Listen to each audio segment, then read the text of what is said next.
The Centers for Disease Control has recently published online and through professional journals new antibiotic prescription guidelines for the dental profession. These guidelines include making sure that what's being treated is a bacterial infection as opposed to, say, a viral infection or a traumatic lesion, to assure that the antibiotics is appropriate, meaning that there's no alternative for local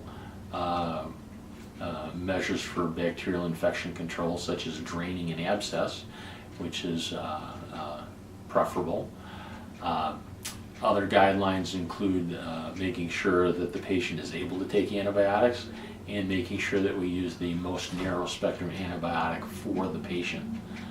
The Centers for Disease Control also makes a point of resisting tradition or patient pressures or pressures from dental colleagues to prescribe antibiotics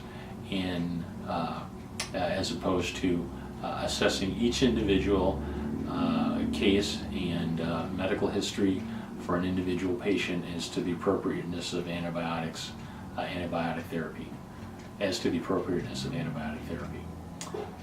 And also, staff and patient education are key to helping to understand why we would prescribe antibiotics and why we don't prescribe antibiotics as frequently as we had in the past.